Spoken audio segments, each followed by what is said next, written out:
Hello, everyone. Thank you so much for joining us for tonight's TIF Ad Hoc Oversight Committee meeting. I am here with 4 of the committee members. Fred Chase is joining us via Zoom. So I am calling this meeting to order. It is now 6:03 p.m. And first item on our agenda is approval of the meeting minutes. Yes, Madam Chair. Yes. I was wondering if we could put that on hold till next week. I've gotten some texts from residents asking questions. That stuff that they felt was important was left out. I haven't had a chance to look at it, Okay. so I'll look into that. Okay, do we have a second for delaying the approval? And just to be clear, they felt like there were items that were discussed that were not Yeah, specifically mentioned. specifically, well, they felt the ones that were very important were left out. So they gave me a couple. I have not looked back at the minutes and rewatched it, which I said I would. So, Do I have a second to, I'll second. okay. We're gonna do a roll call vote, Debbie, since Fred's on Zoom. Paul, Yes. Dan, Yes. Sonia, Yes. Mary, yes, and Fred, Yes. 5-0. Okay, thank you, Debbie. With that being said, we'll move into our first public comment period. Prior to that, I do just want to make a comment as the chair. The public comment is going to be strictly reserved for public comment period. I appreciate free-flowing dialogue. I felt that the free-flowing dialogue actually helped us get to a place where we're having another meeting. However, we need to maintain decorum within any type of a committee structure and have proper communication during proper times. I will extend the courtesy to Councilor Ellenberg as a fellow member of council to speak during our discussion later on, but any public comment will be reserved for public comment. So I will now open up the floor. We have a few people joining us in person. I'm not sure how many we have online, but if people in person want to start, that's usually the easiest way to go about it, and then I'll go to people online. So you can just name and address as usual. My name is Doug Amelia from Harvest Lane. Before we start talking about TIFs and the amount of money that would be saved to a developer, I brought this up before and I'd like to bring it up again. It's a little article that I picked up in Middleborough at a lunch place that I stopped by, and it says here, Middleborough gives update on $80 million PFAS response. So I'm not sure what our problem is compared to theirs. If we're talking about $80 million, I think giving TIFs away now would be inappropriate. I'm not sure what the numbers are for whatever developer is coming into town and asking for a TIF or possibly getting a TIF. But if we have a problem in hand that has had very little, I know Mr. Loretti has tried to get a grant. I'm sure it's not 80 million bucks. Pretty sure. I credit him for at least getting the ball rolling. But I just think it's a little bit irresponsible to start to give away tax revenue, especially when we have a major problem. One of the things here, it says, according to the U.S. Environmental Protection Agency, PFAS can cause cancer, develop mental effects in children, immune system suppression, increased cholesterol levels, and decreased fertility. Studies on how the duration of exposure affects risks are ongoing. So our problems are ongoing, and we don't have the money to fix it, but yet we're willing to give money away. I don't think this is the right time for any of this to be even thought of. It's just my opinion. Well, thank you for coming and thank you for your comments. Anyone else in person have anything to share? Mr. Moore? David Moore, 54 Flag Street. I attended last night's meeting, and I noticed that there was almost 40 people there who were concerned about growth in Bridgewater. I know there isn't a heck of a lot we can do about it. The state is stuffing it down our throat. Whether we like it or not, we've got to accept it. And I hope we can have some control over it. But I think it's my opinion that to purchase a piece of land, which is basically what it amounts to, so a developer can put in 77 units. In my opinion, that's adding insult to injury. we've got to accept this growth. And I know that the property down on Broad Street is in pretty rough shape, but that's not our problem. But to go one step forward and finance basically what it's gonna do, it's gonna make it possible for this project to go forward, and it's gonna take over $2 million out of the town coffers to make this work. I just don't understand why that makes any sense at all. I'm totally against the TIF. If this was for development of a new well or a commercial property out on Elm Street to acquire some land to increase our commercial tax base, I would definitely have a different opinion on it. But to finance additional units, I just don't see any reason for doing that at all. I just don't understand. I don't see any logic in it. It's beyond me. Thank you for your comments and for attending this evening. Does anyone else have any comments? Go ahead, you can go ahead. Go down the line. What I would like to know and put into the record is, can there be such a thing as a descending TIF? Such that they get 100% abatement the first year, 95, 90, 85, 80, 75, and so forth. Okay, not for 15 years, but just for 10 years, okay, we would be getting some revenue back. Okay, by making the abatement go down each year. Now, the thing is for 100%, we want the project to get off the ground to clean up the blight in downtown Bridgewater. Okay, but we can't be giving away that kind of money. So to me, a compromise to have a descending amount of the TIF each year would be respecting the citizens' need for revenue, but would also be respecting the developer's ability to clean up the blight.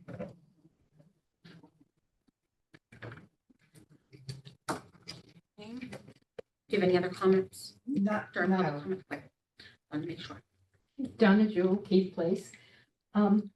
Adding on to Council Ellenberg's comment about the blight, I could be totally wrong, but we have somebody from the zoning board here. Maybe tonight they could address. My understanding is there's some kind of bylaw that we can enforce to have property owners clean up areas like that, so that they're not as looking run down, whether it be residential or commercial. There are things that can be done.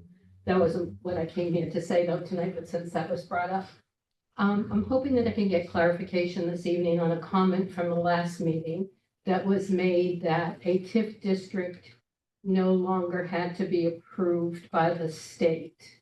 That was stated during the last meeting. I have researched that and I find no evidence of that. I have contacted the state and they're not aware of any change unless there's some rare kind of TIF that nobody knows about. I'm not trying to be sarcastic, but I called 3 different people and they said all TIF districts and zones need to be approved by the state. If we're referring to an EDIP, that could be different. That doesn't require state approval. Actually, the state approves that on their own. It doesn't even really come through this process. But I would like clarification on that change of whether or not the state still has to approve the district. Thank you. Problem.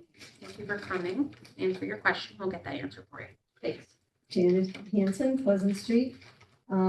It's been brought up last meeting, and I want to know if you got an answer. Does the TIF, can it be spot zoned, as they call it, in one spot within a zone? You know, this is CBDR. Can you do it special to one place only and not the whole? If it can't be spot and it has to be all or nothing, then that should squash it right there, because we can't afford to have the whole CBDR as a TIF. So I want clarification of that. I don't think any developer, when somebody comes in and buys a piece of property, they should know, and I've mentioned this before, they should know what they get. They see what the terrain is like, they know what the zoning's like, they need to do their investigation. They can't just buy it and then say, okay, town, I want you to do these changes so I can do what I want to do. That's not how it works. You can't just buy something and then expect the town to make changes to suit them. And the TIF wasn't there, I don't think, when he bought the place. And I'm not sure, I haven't really gotten an answer who suggested the TIF, if it was the developer was looking for it. But I don't think we should rezone our town to satisfy one developer. And what happens if that developer leaves? Does it transfer over to the next one, or does that person have a chance to, I know it's on new development, I think, is the way the TIF should be. It shouldn't be somebody just takes over a place. But, you know, what happens if the original person is no longer there? What happens to who collects the taxes? Who pays the taxes? Does that get transferred over? But I just don't think we should be expected to change our zoning to satisfy a developer. You know what you got when you bought the place. So if you can't do it, then don't buy it. But, and I was going to mention about, everybody says it's an eyesore and people think it's the town's responsible for that eyesore. No, it's the owners of that land's responsibility to make it not an eyesore. And I thought we did have an ordinance where they could be fined. You have to keep up, you know, a little bit, you know, so it wouldn't be an eyesore. So it's, people don't realize it's not the town. We don't own it. But I don't think we can afford to offer, and I don't agree that we should have a TIF at all. Thank you. Welcome. Anyone that is joining us on Zoom, I know some people can't use the raise their hand feature, doesn't always work, so feel free to just identify yourself, name and address, and hopefully it's not all at once. Counselor, may I speak? Oh, I'm sorry. Hold on 1 second, everyone on Zoom. Thank you very much. You're very welcome. John Donna, 261 South Street. I guess what I don't really understand is, you know, with the strain on the town with the water situation right now, both with availability and quality of water. You look on the website, on the town website, it says, you know, we're gonna have to open up a well. We know the water's brown. And there's water bans this summer, of course. I think it might have been 2 out of 3 of the last summers we've had water bans. So there's no recreational use of water. You know, our current residents are subject to a fine right now, a $50 fine if they're caught watering the garden. And not only that, but also, you know, it's come up a lot in the town meetings. Look at where we are at PR right now. We've got 30+ in classrooms, and we're just going to add. And we're talking about adding, you know, more kids into an already overburdened classrooms. And on top of that, apparently this meeting is about generating tax breaks for a builder who's going to put up units that the town can absorb in a number of ways. So that would be my input. Thank you very much. Very welcome, and sorry for passing No, over. it's all right. I want to make sure everyone gets a chance. So now anyone that's on Zoom, if you would like to identify yourself, name and address. Bob Cormier has his hand raised. Okay. Hey everyone, it's Bob Cormier, 65 Grange. Sorry I couldn't be there in person. Thanks for all the comments. I wasn't gonna mention anything, but just to address a couple things that were just stated. So to level set, that I don't think it's appropriate to be talking about an agreement and an abatement. As Mr. Rulli's meant, we're nowhere near any agreement, right? This ad hoc committee meeting is based on establishing a TIF district. Nobody has seen calculations. Nobody has seen a proposal. Nobody has seen terms of an agreement. We're not there yet.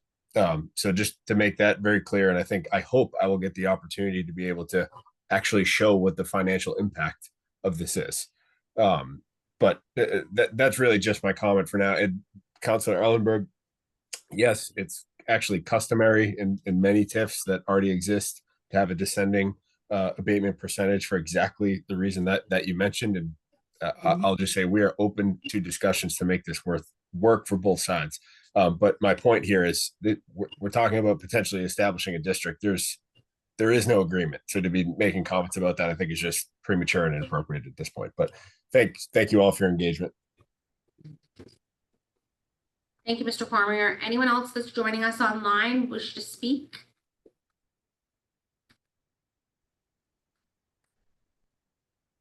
No one else has their hands up.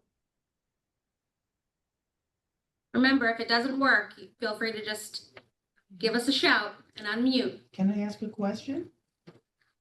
Okay.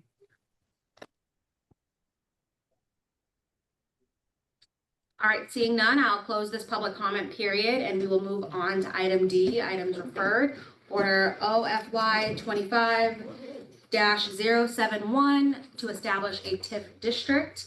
As everyone in the room knows, everyone on Zoom knows, I, as the chair, brought this back despite the fact that we voted to refer it back to council at our last meeting. I felt that there were still some unanswered questions and there still easily could be after this meeting. We will see how our conversation goes. But first and foremost, I wanted to open it up to any of my committee members who would potentially like to shed any light on their thoughts from anything that we've learned thus far from the last meeting until now. So I'll open it up before, I guess I would probably want a motion to have a discussion. So do I have a motion? Motion. Second? Second, All in favor? you gotta do roll call, I guess, right? Yeah, Debbie? Fred, Yes. Mary, Yes. Sonia, Yes. Dan, Yes. and Paul. Yes. 5 in favor, 0 opposed. Okay, great. So I will just open it up to the committee members first, and then I will give Councilor Ellenberg a chance to respond once we've all responded. So Fred, do you want to go first since you're on Zoom? Make it easy. Certainly, I'd be happy to. I have during each of the previous 2 meetings of the committee made a motion to bring the matter of the recommendation of this order to the full council. I will be doing that again today, and the reason is really very simple. There is no way forward on this matter to have any reasonable, informed discussion until we actually make a recommendation to the full council that the district be established. And that was true 2 meetings ago. It was true last meeting. I don't know to what extent additional information has been made available to anyone of any relevance with respect to recommendation of approval of the proposed district. So when the council receives our recommendation, if that is the action we take, they will then be able to entertain further questions and the process will be able to begin. So we're really swimming in circles, in my opinion, at this point. And it's simply a matter of if the one charge we have as this committee is to make a recommendation as to the TIF, and the first portion of the TIF is to have a district. So it seems to me that this is innocuous enough. I mean, after all, we're not saying by our vote today, if we should choose to approve recommending the district, we're not saying that's action taken. It's only action that the council can take. But we've got to get the spark going. We've got to begin the process. That's what we were put in charge to do. Now, we all have reservations about this. I think that's fair to say. We've heard some this evening, and we've heard some previously. Just today, we heard reservations with respect to issues with respect to water, MBTA communities, alternatives to development of the parcels to control the blight and remedy that problem. Those are all valid discussions, but the charge that this committee has been given is to consider a recommendation for a TIF, and this is the first element of that that is on our agenda, the approval of the district. That's my comment.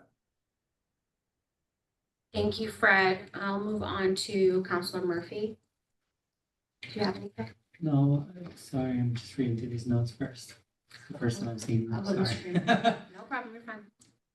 Yeah, I'd like to echo some of the things that Mr. Chase said. I think that in recommending the TIF district to the council, it allows us to do our job better and to find the information that or to look at the information that we can then analyze to see if this is actually indeed what the developer says. Without seeing that information, we're never going to know. I think we need to know the information. I think we need to move to that part of the process.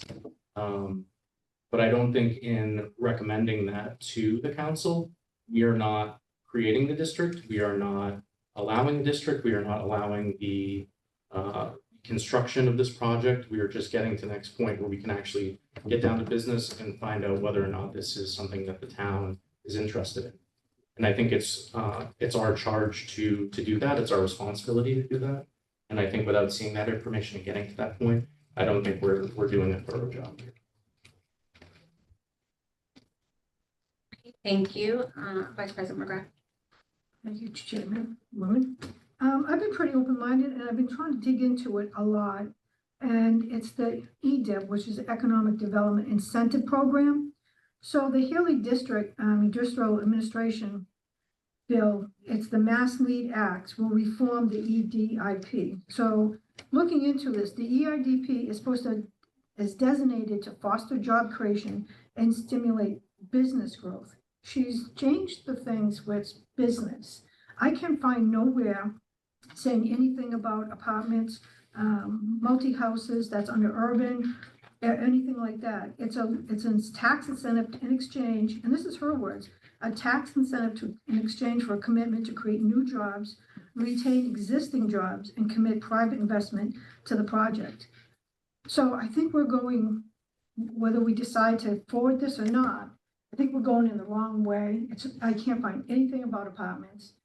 And it also says that it's committed to a specific number of businesses and a specific amount of money. The investor has to put a specific amount of money into the facility. So everything I've been learning more about, she's pushing for jobs. And it will be 3 jobs. The gym that he has underneath there will actually take away, we have 3 gyms in our town. So those potential customers won't be going to our gyms. The Pilates, our gyms have classes. Again, that will take away, jobs, potential residents from going to our gyms. And the 2 businesses that he has, I look at as, when I hear him speak, they're like a jump from Quincy and Braintree. And when I hear people, even Bob Comey and everyone, always talk about how people leave Bridgewater and the one place everyone goes to is Easton. So why isn't this developer looking at what brings people to Easton and bring it to here rather than bringing what works in Braintree and Quincy to here? So I'm kind of not wanting a district until we really understand what it is. We look at Haley's new thing, that Mass Lead, and everything she talks about is bringing in jobs. She wants jobs to come into the towns and to the cities. I guess we're losing a lot of jobs, and she specifically talks about certain ones. The IT, different things that she has that actually you can get grants for. Then if a business comes in, and she'll help you. So here we're going to be losing money, bringing in more apartments. So I think we really need to really dig in and see, what do we want the district for? Do we want to bring in more apartments, or do we want to get grants from our governor and bring in commercial, or we're going to get tax base? And I really, if somebody can show me where it talks about apartments, it doesn't. It talks all about job creation. That's what she's pushing. Or Patrick Driscoll. That's my opinion. Now I'm just kind of not into it. I would rather see a diff or whatever, we have a tax break in the center of town to encourage people to come in and buy that land, to sell that land and to fix it up, rather than down Broad Street. I know it's ugly down Broad Street, but like we said, we could maybe force developers to fix it up that own it. But I can't find anything about it. Any comments before I go to, I'm going to adhere to, Mr. Rowley while we have him. No, no, you can go ahead. Bob, you're on. First of all, with all due respect, the program that Councilmember McGrath just talked about has nothing to do with this.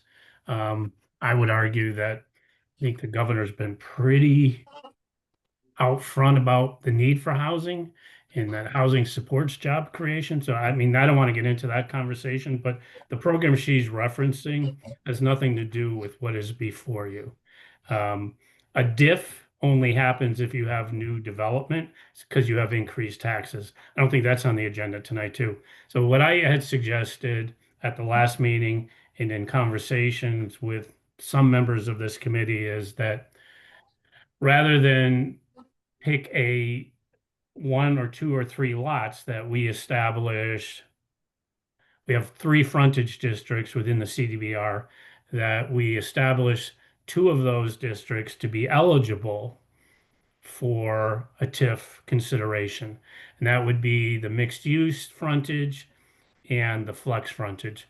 So the mixed use frontage is essentially from on Broad Street from Stetson to Maine, and on the other side of the street from Hale to Maine, a portion of Summer Street from Broad Street, in the first section of Main Street. The remainder of the flex district would be Hale Street, Spring Street, Perkins Street, and Stetson.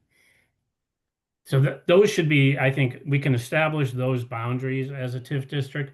But as I said at the last meeting, every one of these projects needs to go through a financial analysis. And I presented and gave you a flat example of what a calculator looks like. I gave you the electronic version. You can go in there and manipulate the formulas. I tried last night, unfortunately, to do an explanation in terms of what commercial finance and what commercial real estate development finance is. I was cut off and didn't have an opportunity to do that, which is unfortunate. But you know, I think that establishing the district first is the step that you want to take. After that point, and I don't know, Sonia, if you shared Mr. Rollins' communications between us, that, I mean, this really then goes back to the town manager in terms of what he wants to do in terms of establishing agreements with particular property owners, if in fact they make it through the calculator. I think that's the most equitable way to evaluate these projects. No different than how do we evaluate the need for density.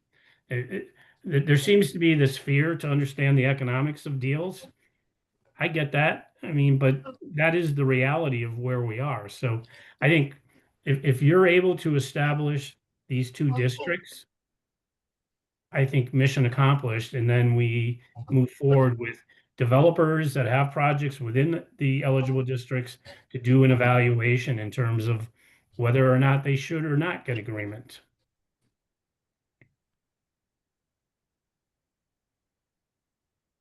I just have to follow up on that. Of course, yeah.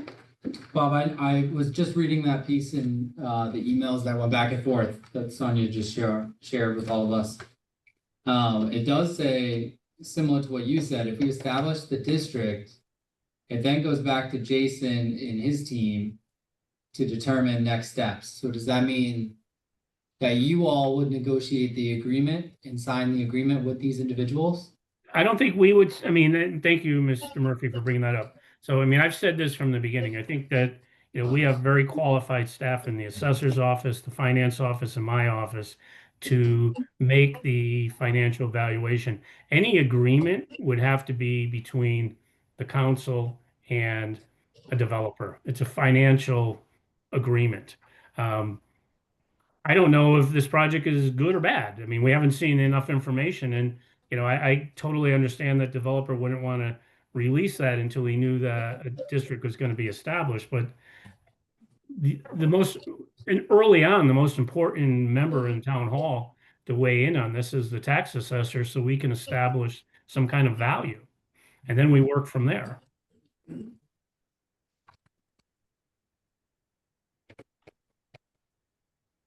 Anyone else And have to any- address, I just want to address the comment with respect to that the state doesn't need to sign off. The Mass Development no longer needs to sign off, one of their subsidiaries. It still needs to be signed off by the Department of Revenue.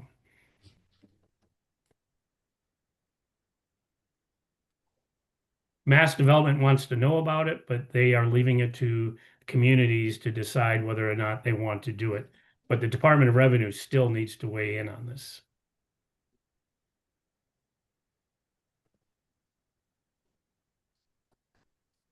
Mr. Rowley?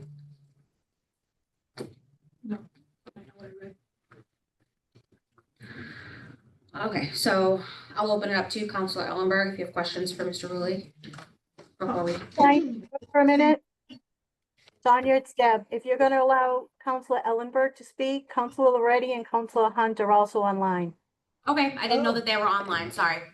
So, I'll let them have a chance right after, Counselor Ellenberg, Thank you. if they would like to.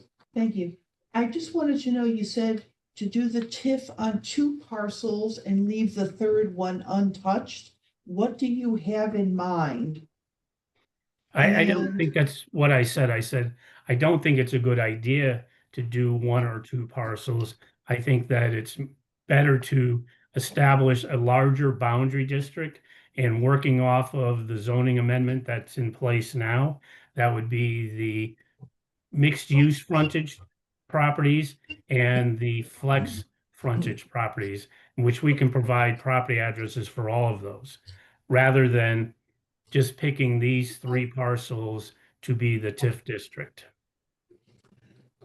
Yes, and thank you, Mr. Rulli. 3 parcels perhaps would not make it spot zoning if it didn't go beyond those 3 parcels. I might have, I mean, this isn't a zoning matter. I mean, I might have unintentionally opened a Pandora's box by raising some concern that if we were to zone 3 parcels specifically for their use, that would be spot zoning and that would be illegal. To pick 3 parcels, and based on Mr. Rollins' analysis today, you have the option to just limit the district to any number of parcels that you want. I think that enlarging and saying this is the district gives people that think they should or shouldn't get it an opportunity to have their project evaluated. I respect what the gentleman in the room said earlier, but we're back to this catch-22 question that we need more revenue. We have a housing crisis, and we're trying to find a balance. I don't know if this particular project is eligible for tax stabilization or TIF agreement or not. We haven't seen the information. And the only other thing I wanted to know was, Mr. Greenberg said that we need to see more information. What are you looking for? Well, if you look at the calculator spreadsheet that I presented last week and had an example last night, I mean, that is a typical financial analysis of a project. It looks at financing costs, it looks at land acquisition costs, looks at hard costs, soft costs, taxes, and that gives us a picture, and it gives us an opportunity to manipulate the formulas to say, okay, how much revenue is this going to generate for the town moving forward? We don't have an iota of enough information to even run that analysis right now. And we can't even get to a point to discuss an agreement until we see that information. I've made this comment before, and I'll make it again on the record. We as the town are in the same position as the primary lender and any investors in this deal. So we should have the opportunity to do the same due diligence, the same underwriting, and the same review as any other lender would in this transaction. Wherever that falls, it falls. But I don't think we as staff can accurately represent back to the council or the town manager that this is a good deal or bad deal without that information. Yeah, and if I may address that too, I think if we were to be able to see their performa and all the information that they have compiled, Mr. Cormier's team via him has said that they want complete transparency. they're gonna show us all of their numbers and we can crunch those numbers and figure out whether it is something that we want for the town.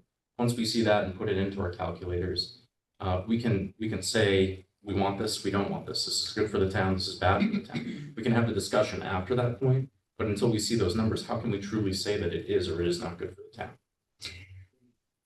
And may I ask another question, which is, if you vote the district in, we still don't have an agreement, so we don't know what we're gonna end up with tax-wise. So maybe it'd be better to have the district smaller for the TIF and have the outlying areas pay their regular tax? Well, can I answer that, Sonia? Yeah. Mr. So Legal. by adopting the district council member Ellenberg, nobody's taxes are being changed.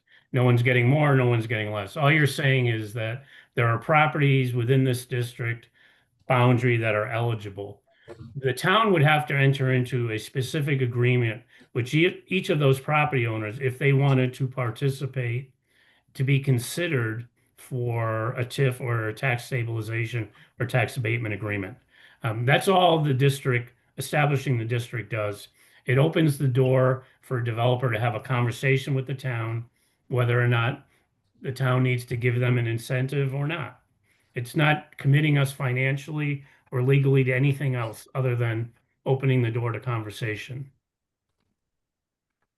I just have to follow up on that. It's really that, because I'm just not clear on why we would expand the district and why we wouldn't just take the same approach if another developer came forward. So what, are you just in a attempt to make it easier in the future to not have to go through this process, or is it like a? I think it's generally that, that do you want to, I mean, this has been a little bit of a cumbersome process, I would say that. So every time somebody comes forward with a proposal, it's got to go back to the council, you got to form a committee, or is this going to be a standing committee? None of that has been established.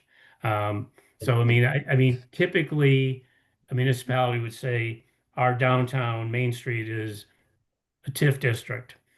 You may or may not want to take advantage of that, but if you do, we're willing to do the analysis. So, I mean, I just think that it saves time and a step, doesn't commit us to anything, doesn't obligate the town to anything. It just allows a property owner to say, okay, maybe this is a conversation we're going to have. I think by limiting the areas that we're talking about, and I've said this previously, there's not a lot of parcels that are going to be even eligible to be part of this conversation. I mean, the threshold at the end of the day has to be, is the balance of, we refer to it often as the but-for test. Is the income you're going to receive either now or deferred significant enough for you to make this agreement? So, Mr. Murphy, you raised this, example at the last meeting. Somebody just wants to do a facade improvement. Should they be eligible for a TIF? At the end of the analysis, probably not, in terms of the additional tax revenue that would generate. This works best with new development from the ground up or significant rehabilitation of a property or redevelopment of a property.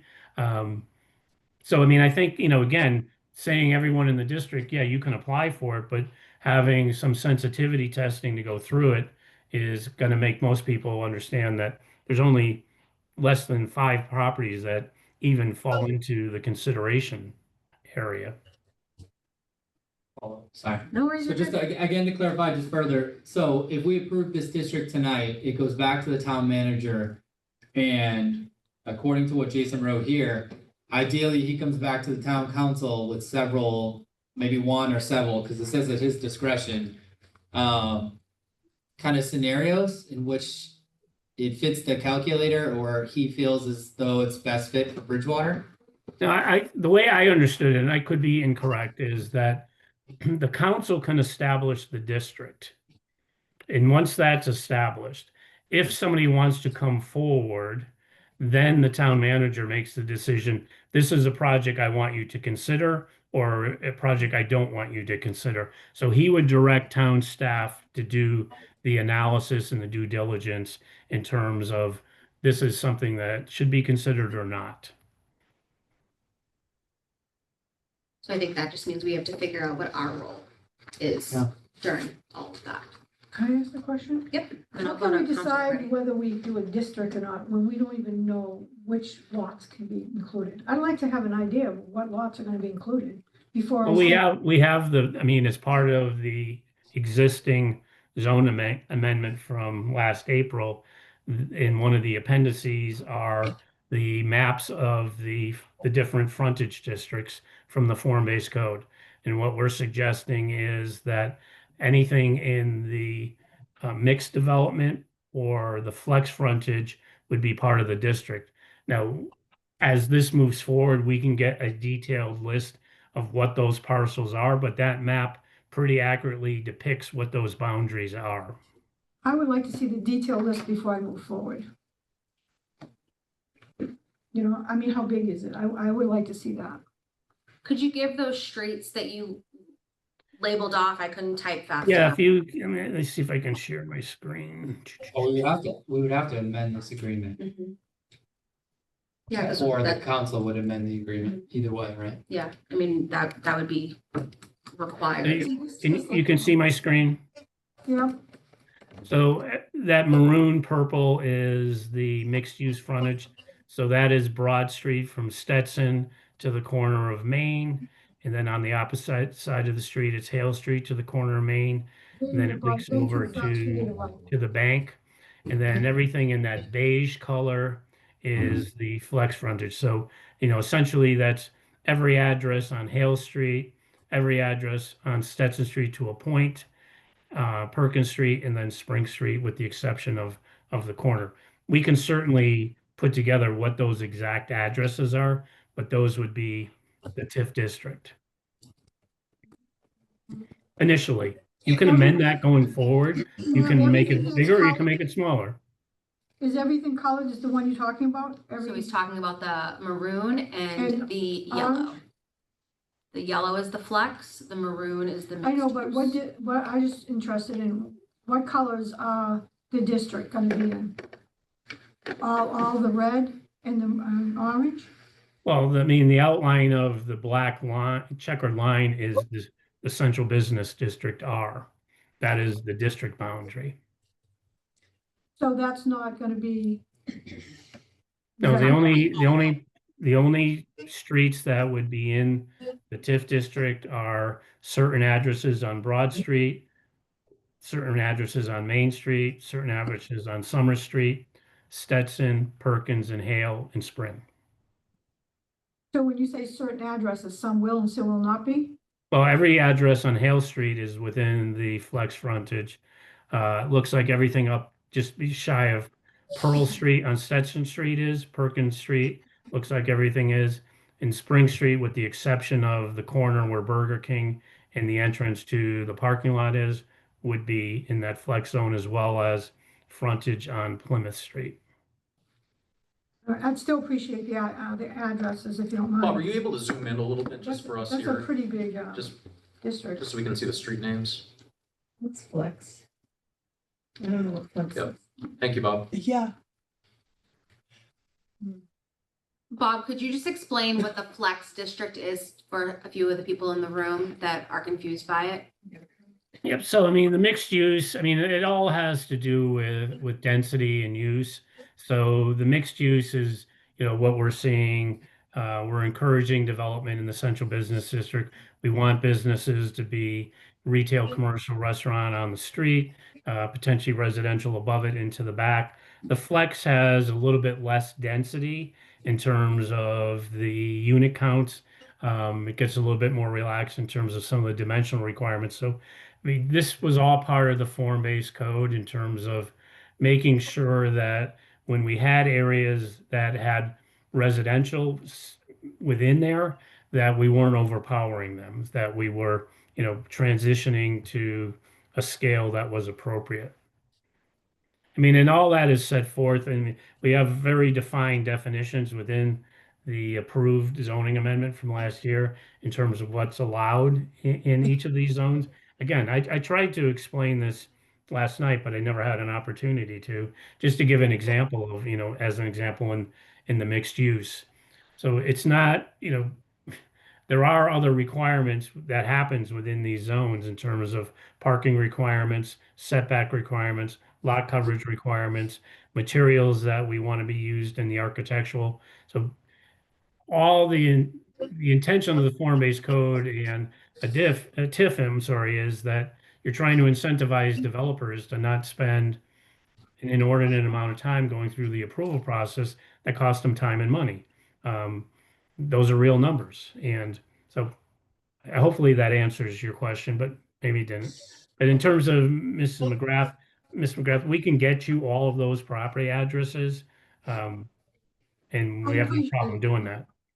I appreciate it. So I thought the form-based code was what helped the developers move quickly, not the TIF. I mean, the TIF is, and that the form-based code does for sure. The zoning amendment does for sure in terms of creating additional density and value. A TIF is something that my office did not put forward.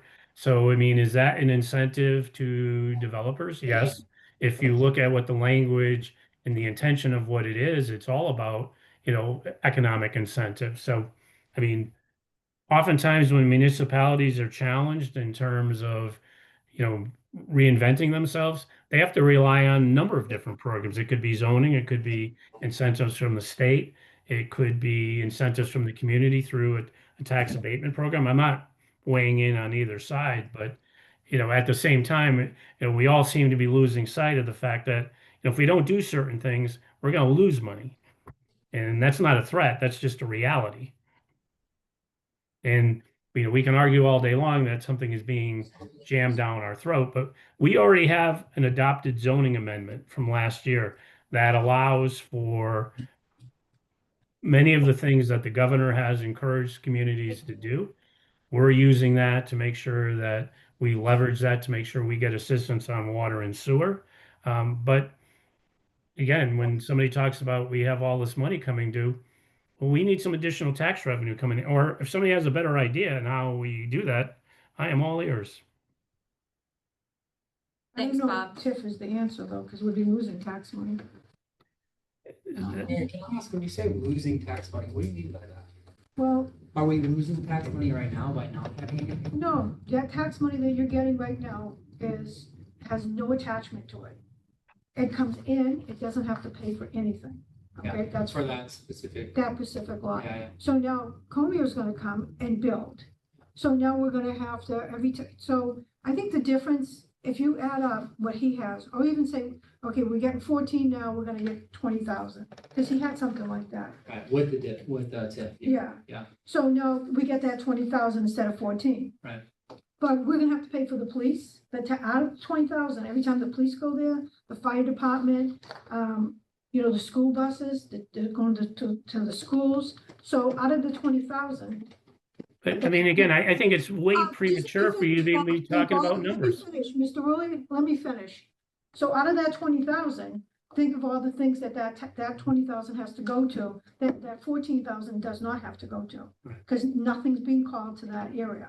But the 20,000 every year, and plus you're having more kids, and you're gonna have more water and more sewer. And yes, he'll pay for it, but it's a more demand. So when I look at it, that's a loss. Yeah. Because I don't know how much, and I lived in apartments, fire department has to come every time there's a false alarm. Some guy committed suicide, you can't imagine how many town people and local people had to come in. So you had like 8 people, and I'm sure Foxborough had to pay for all that. So that's what I'm thinking about. You know what I mean? And then the kids, you're gonna have to pay more for buses. They're gonna have to stop there. You're gonna have more traffic. They have not done a traffic study yet. It's an old traffic study. They haven't done with the new one. So I'm looking at it that way. But that would be in year 1, right? Like what happens in year 5, 6, 7 at that point? Well, you get more, but I mean, it's still like, if the land is empty, it still goes up. Yeah. Every year, because because 2.5%. So the land doesn't stay at 14, it goes up too. So if you're not gonna give him that money and you're gonna allow it, yeah, his goes up. But I mean, still you have to see how many times, look at an apartment and ask, how many times does it cost? I mean, look at Lakeshore. How many times does the police go there? When you put people together, there's gonna be problems. If I hear someone fighting and arguing, and I think someone's smacking someone around, I'm gonna call the cops. So that's what I'm thinking of. Do we think these are numbers we could put together and see roughly? Well, we should, but I mean, like 15 years, I can see like having maybe the 3 years while he's building it, you know, to Can I help. just interject for a second? I think it's incredibly inappropriate that you're even talking about any kind of numbers in any term of years. You don't have enough information to even have this conversation. Well, I'm talking about what Mr. Comio gave me. Well, I don't care what Mr. Cormier said. What we've said is that for this to go forward, we need to run it through a calculator. We have not seen that information. So we are talking about hypotheticals. We're talking about kids in school. Well, I mean, I've shared more than one time that when you have apartments that start at $2,600, that you don't get a lot of school-age children. So, I mean, I think you're way outside of the boundaries of, are you talking about establishing a boundary now? Or you're talking about a specific deal on information that is hearsay? I think it's very dangerous. So how do you make the decision then, Bob? What do you suggest we look at? I think that you look at, do you want to establish these areas and all the properties within them to be eligible for consideration for a tax stabilization or TIF agreement? Period. With understanding what that means to the town? Again, I think each one is a separate evaluation. You could make a TIF district and never have any of them be eligible. I mean, there's no just because you're in the TIF district doesn't mean you're getting anything. I It don't just think means you're what we're eligible to be discussing considered. is inappropriate. We're discussing the material that Mr. Comio gave it to us, and we're discussing whether with a TIF. So housing and apartments and stuff go into TIF, so we're discussing that. So I think it's just part of it. Well, I would, again, Mr. Cormier hasn't submitted that information to the tax assessor, to the finance director, or to my office. So, I mean, I understand he wants to give you some preliminary numbers based on what they know. And I think we said this early on, and Mr. Cormier agreed, we're not even close to being in a position to evaluate a contract. If you establish a district, all you're saying is that if you have a property in here, you may or may not be eligible for something. Somebody might come in and say, I have a small piece of land, but I've got this really valuable business, and we're going to say, hey, this is great. Or none of them may pass the test. I mean, just because you're in the district doesn't mean you get anything. So I just have a comment. Looking at the map, I'm definitely a visual person, and extending this to flex feels wrong for me because that's way too big. I'm more of a fan of the mixed use section because that's, in my opinion, the retail section of our town and would drive, I think, the most walkable business opportunity from Central Square. So that's my interpretation of what I'm looking at. I think the flex is just, it's 2/3 of the amount of space. And as Mr. Rulli even said, it's less dense over there. So I think the opportunities, in my opinion, might be a little bit less. And we do know that there are certain buildings, especially that Just Desserts building, that has some challenges. So I look at those type of situations and I'm looking at that mixed use section, and it's such a truncated section of that area that it makes the district kind of make more sense in that diagonal little bit of area. It's where we already have business. It's where we may see redevelopment of some of those businesses in the future based on buildings just simply not being up to the same snuff that they could be. So those are my comments. I think that I hear what everyone is saying. We need to make sure that when one person is speaking, though, that we allow the person to finish, and then I'll go to the next person just so that we can maintain some civility here. But I'm going to open it up to President Loretti and Councilor Hunt that I do know are on the call. I wanted to make sure you don't have any questions for Bob. Sonia, it's Deb. Johnny had to step off, but he asked me to read something. Is that okay? That's perfectly fine. Okay, I have to hop off, but I'd like to leave a brief comment.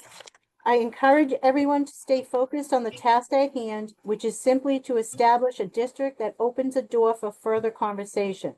Since moving here, one of the first things I noticed was the blighted site on Broad Street. Approving a smaller district for these parcels is, in my view, appropriate. I believe the town should invest in encouraging the development of the most beautiful project possible and will only achieve that with some level of mutual participation. Thank you.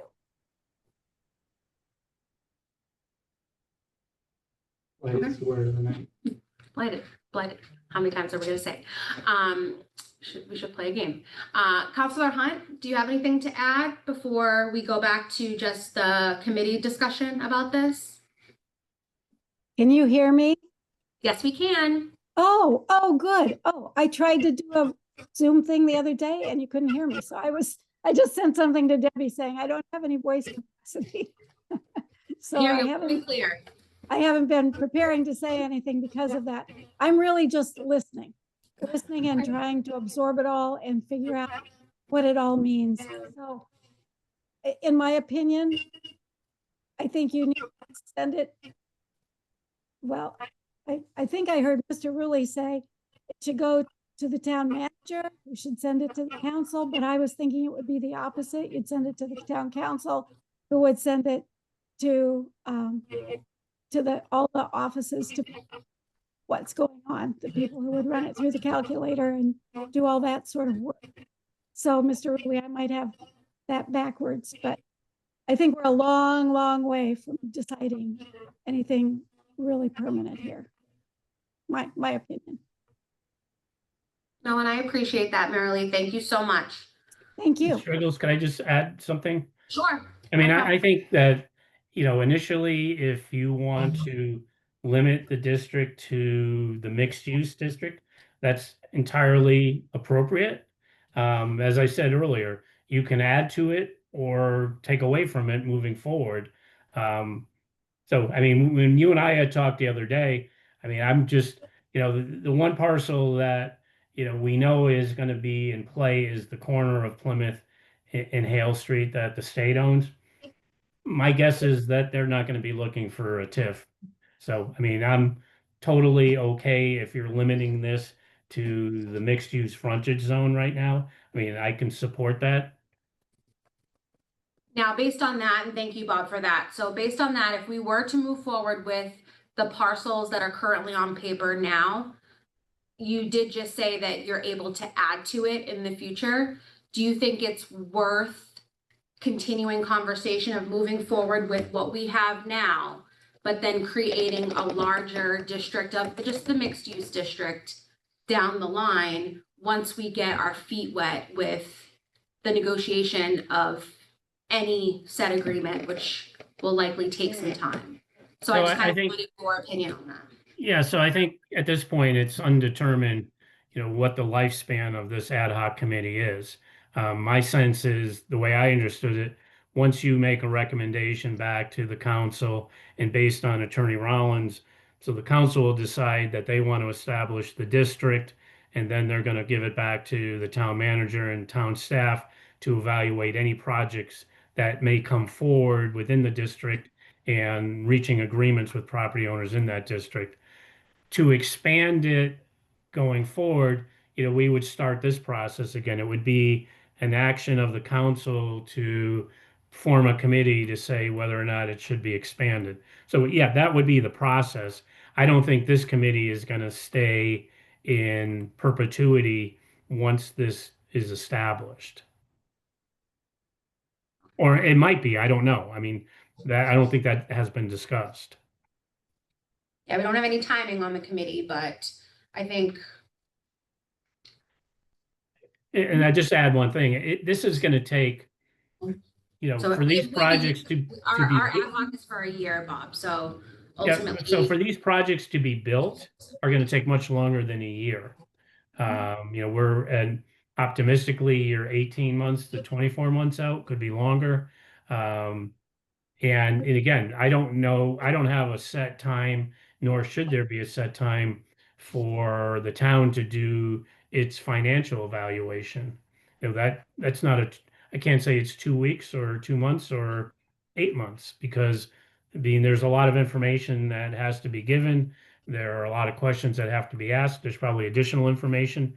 And I use the analogy often that, we now, if we're considering a TIF agreement with any developer, we are in no different position than their primary lender or their investors. So we should have the opportunity to do the same due diligence as they do in the extent that we have 30,000 residents that are in essence shareholders for an investment that the town is going to make. I agree. So before I bring it back to just the full committee discussion, I'll go to Councilor Ellenberg one more time. Thank you.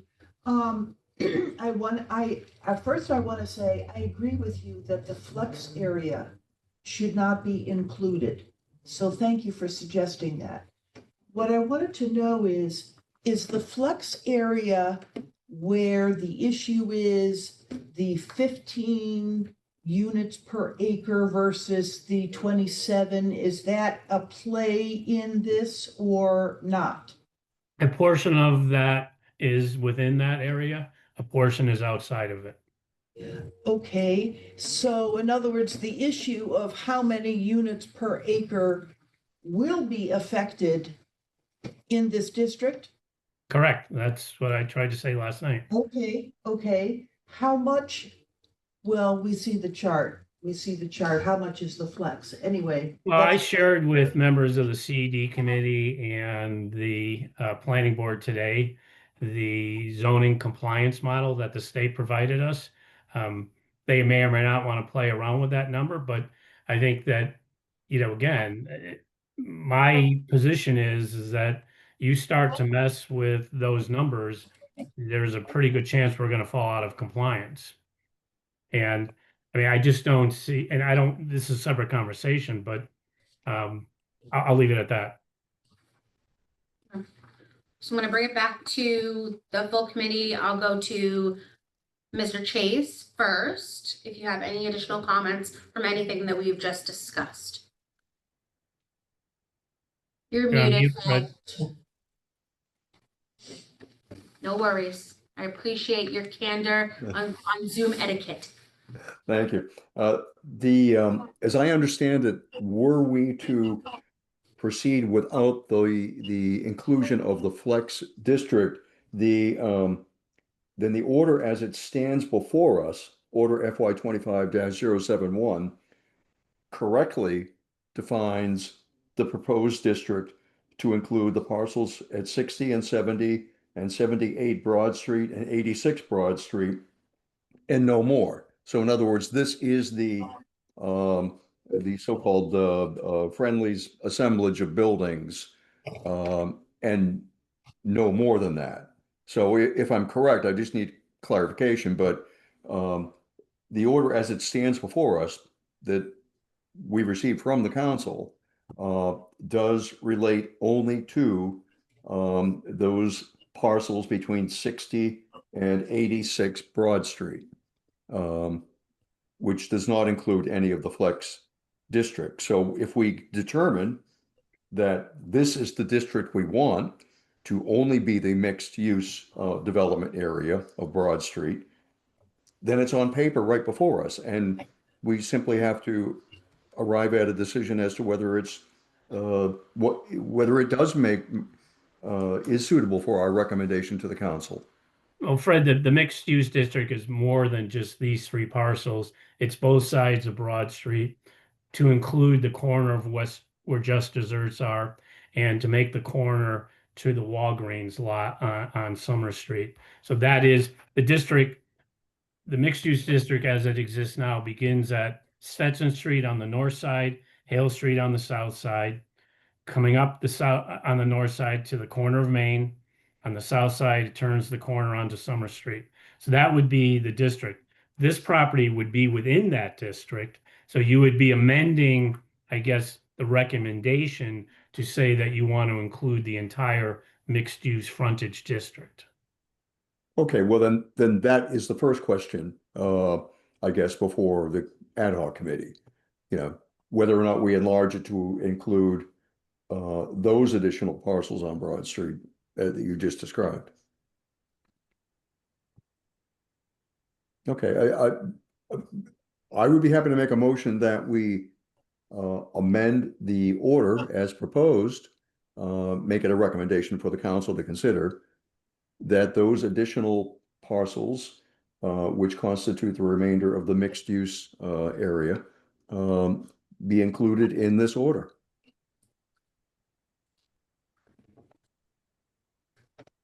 Do I have a second?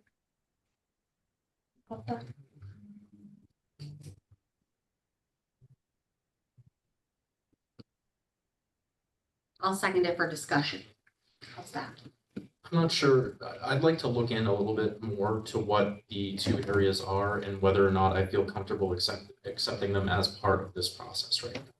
You may find that we only want to do what this project is calling for, like as it is written. We may find that we want to do more to open it up for later. I'm not sure right now. I feel like some of what we've talked about is a little new to me. It's a little soon to make that decision without looking into it. So I have some notes of things that I want to look into regarding the two new areas that we're discussing. Anyone else have any comments? I about- agree.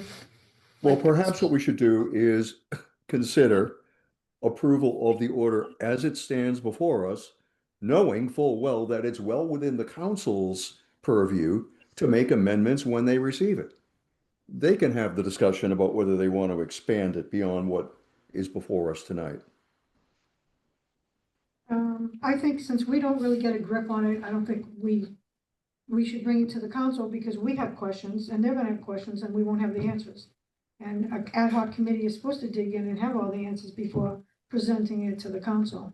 Well, I think we've resolved questions that I'm aware of that are outstanding with respect to the parcels between 60 and 86 Broad Street, which have been sitting before us now for quite a long period of time.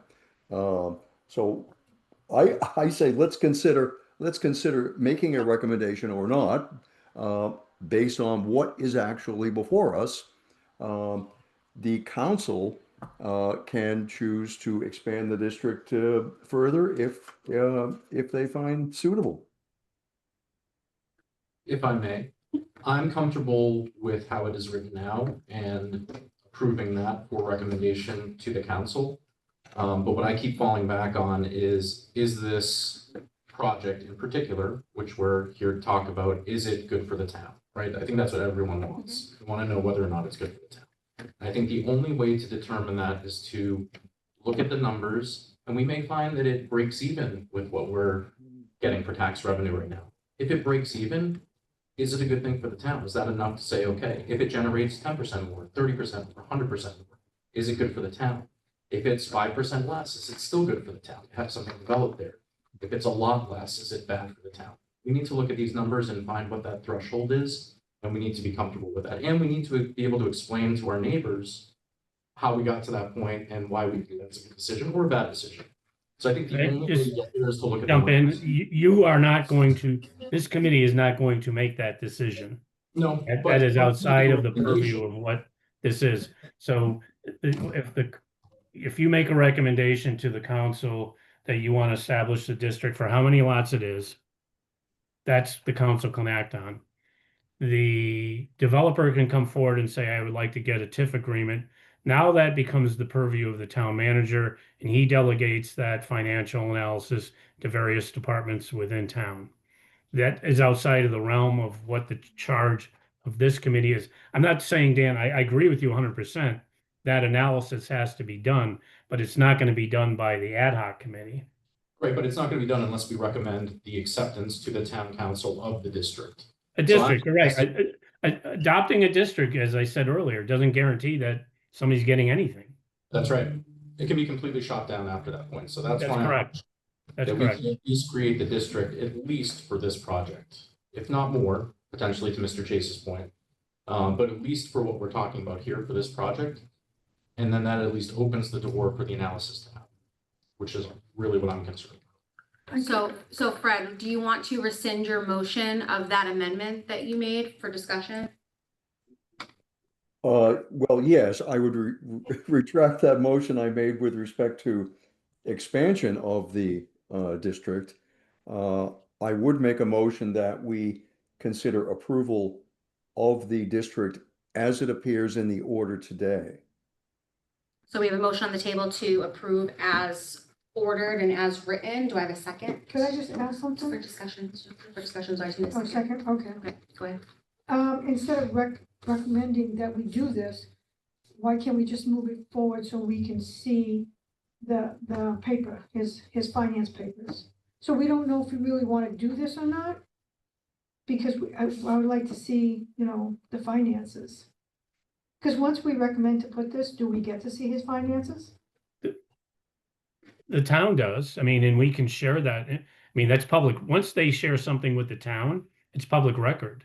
But the financial analysis is never coming back. It was never intended to come back to this committee. This So was that's to what I'm establish the district. So if we move this forward, then we'll get all the financial information? If they decide to go forward, there's no obligation on their part to go forward. I mean, whatever they submit to us, other than something that has a confidentiality agreement, is once it comes to us, it's public record.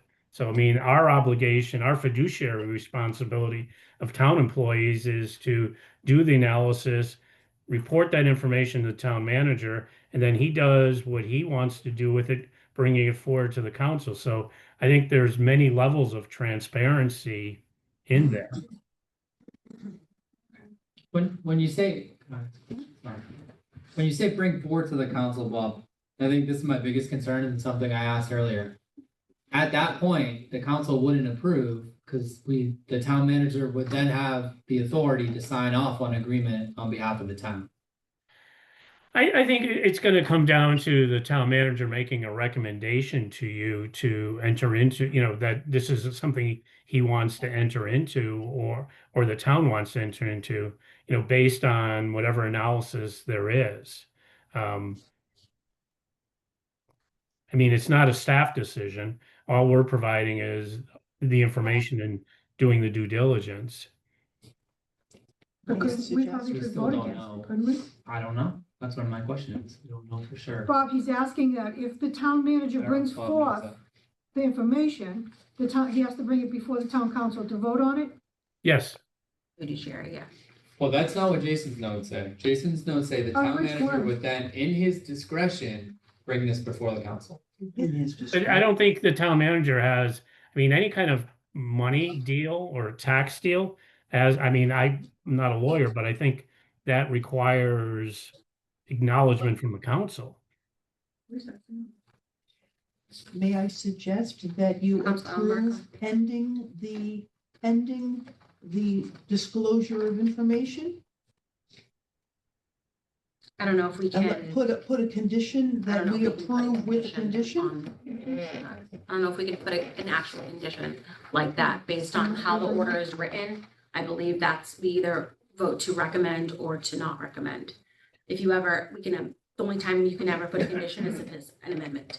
So if we Well, went. if you were to recommend this going forward, these questions that Council Ellenberg and Councilmember Murphy are raising would be addressed at the council with the town attorney there to respond accordingly. Fair. So that's something that we would be able to circle back on as a direct answer at that Yeah. point. I agree with you, that discussion then. So, Fred, did you had made the motion, Mr. Green, no, Mary, seconded it, so do we have any further discussion amongst the committee with what is on the table right now? Okay. So Debbie, we will take a roll call vote, please. And this is to recommend it back to town council, correct? Correct, as written. Paul, Yes. Dan, Yes. Sonia, Yes. Mary, Yeah. Yes. and Fred. Yes. 5 in favor, 0 opposed. Thank you, Debbie. Thank you all for a substantive conversation. As far as what is next on the agenda, it's next steps. So obviously the next step is going to be that it's referred back to council. From what I have been told, it will likely go to a public hearing at that point. So it needs to be advertised in the enterprise. And anyone who has anything to say for or against it we would love to hear any comments, and they'll help us generate any additional amendments if we see fit at that point in time. But I think getting some of the substantive conversations, seeing what an expanded district looks like as well, is also good for us to have as we go back to council and give them that information as well. So does anyone else have any next steps? I know we did discuss bringing in the assessor because we brought this back. I halted that. In the event now, it looks like, I don't know if that's a conversation that we're going to be having with the assessor. That would be at the direction of the town manager. I Yeah. mean, so if the district is approved and the applicant wants to move forward with consideration for a TIF, that's going to go to the town manager and he's going to direct town staff accordingly. Okay, so I think we just need to, maybe one of our biggest next steps is getting clarification as to what this committee is going to look like after this moment in time, so that we're all aware, we know what's expected of all of us, and we can best move forward to ensure if we are to be helpful, that we're able to be helpful. Does anyone else have anything to note on next steps or comments? Brad, any comments? No, not at this time. Okay, great. So I'll move on to item F on the agenda, public comments. Again, because I have 6 individuals in the room, I will go to people that are in the room first, starting with Councilor Ellenberg. I don't have any questions right now. If I can defer to maybe, Sure. okay. Sure. Pleasant Street. I just mainly have questions, like, I never really understood who requested a TIF to begin with. I never found that out. It was like, how did this come to be? Whose brainstorm was this? Brainstorm was to have a TIF. I find that this whole process seems like a lot of work for this town to have to go through. And it's like, do we really need to? What does the town lose if we don't have a TIF in our town? Are we losing anything by not having a TIF? It seems like a lot of work for something that no one even thought of or knew of or heard of before. Was the town gonna go under if we don't have a TIF? So basically, what is the advantage to the town, not the developer, to the town to have a TIF versus no TIF? It just seems like a lot of work for something that we don't really need. And it's never been thought of before. So I'd like to know if somebody could answer down the road, who decided that they wanted to develop a TIF in town?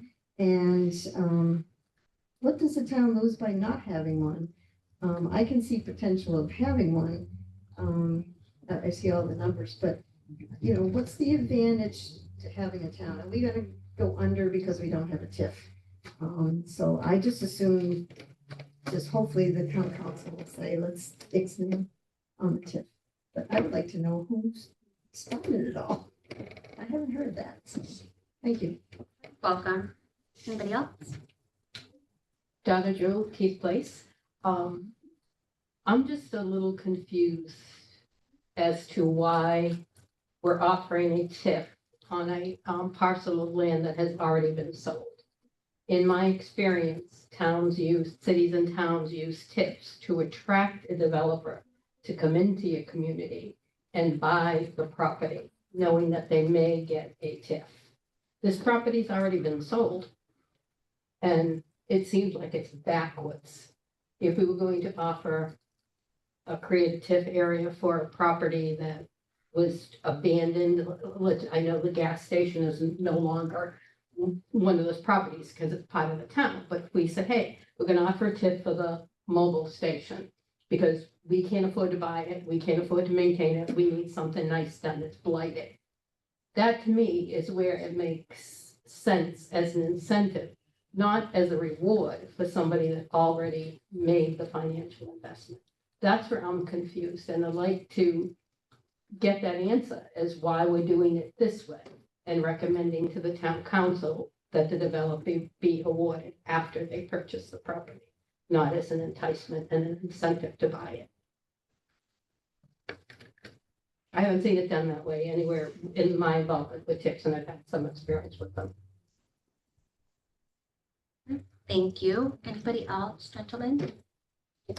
Thank you, John Donovan, 261 South Street. I would just like to echo, I think that's a fair question that was just asked. And, you know, why would a TIF be granted after a property was purchased as opposed to just zoning to land to bring in development? I think that's a valid question. Why is that? Why is this being offered after the property was purchased? Thank you. You're welcome. Anybody else in the room? Familiar Harvest Lane. I thought I heard earlier that, in the TIF zone, the project would have to come forward and then be discussed and it can still be denied. Well, I have a district. Why not just do the whole town and do it based on a project by project? What's the difference?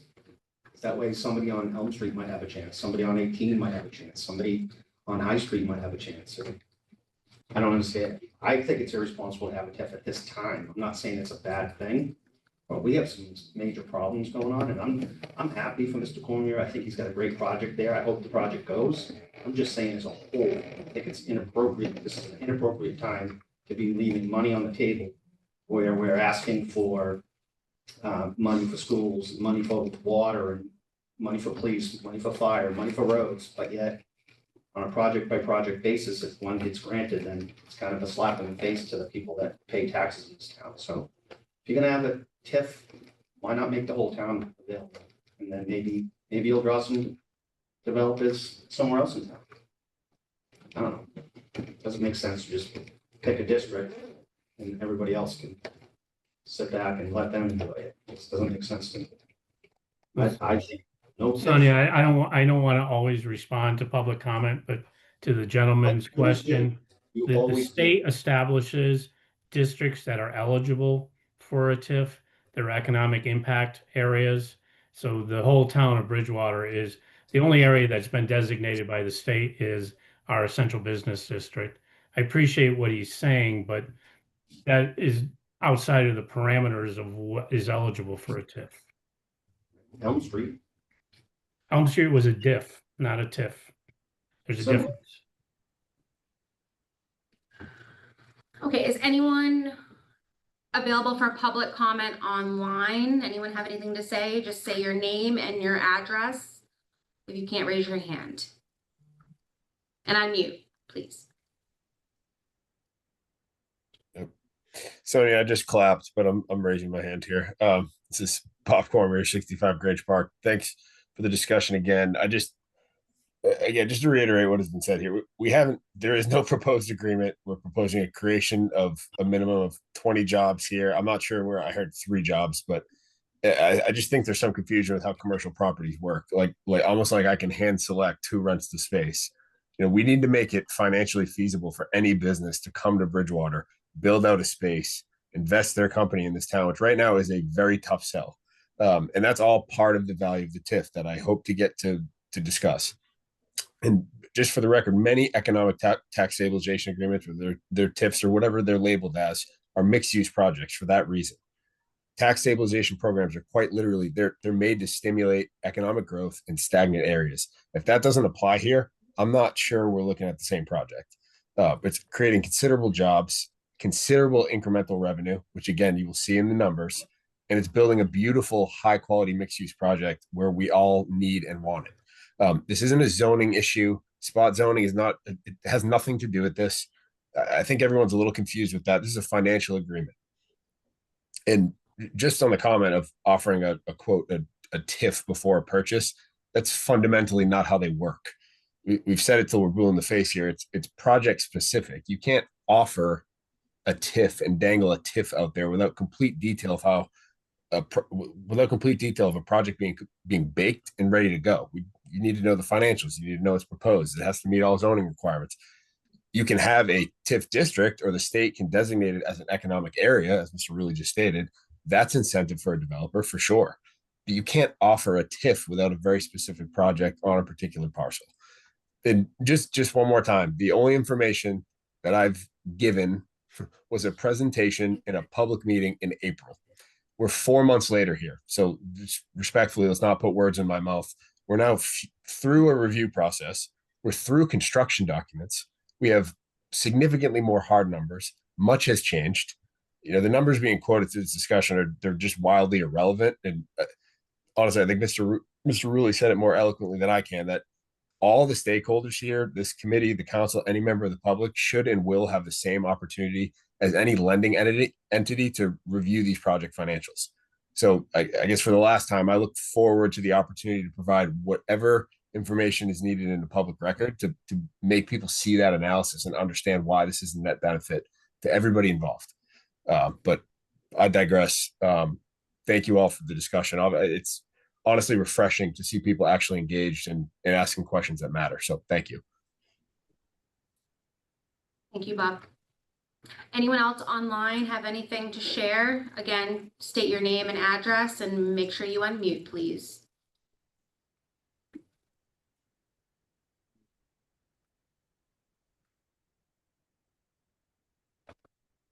Doesn't look like anybody's going for it. Okay, seeing none, Donna Jewel has raised her hand again. So. I just wanted to clarify for Mr. Cormier that my comment was about the creation of a TIF district after the fact, not about offering the TIF after the fact. It was the creation of a TIF district after the property was sold. Thank you. No problem, and I will circle back to Councilor Ellenberg. I just want to reiterate that hopefully we have a descending TIF for a shorter period of time. Let Mr. Cormier get his project off the ground, but we don't deprive the town of too much revenue. So I am hopeful that we can negotiate a descending abatement and an increase in tax revenue. That's my comment. Great. Anyone else in the room have anything else to say? Great. Going one more time for people online. Okay, seeing none, I'll close the public comment period and I will ask for a motion to adjourn. I'll make a motion to adjourn. Second. Roll call vote. Paul, Yes. Ann, Yes. Tanya, Yes. Mary, Yes. and Fred. Yes. 5 in favor, 0 opposed. Thank you, everyone. Thank you.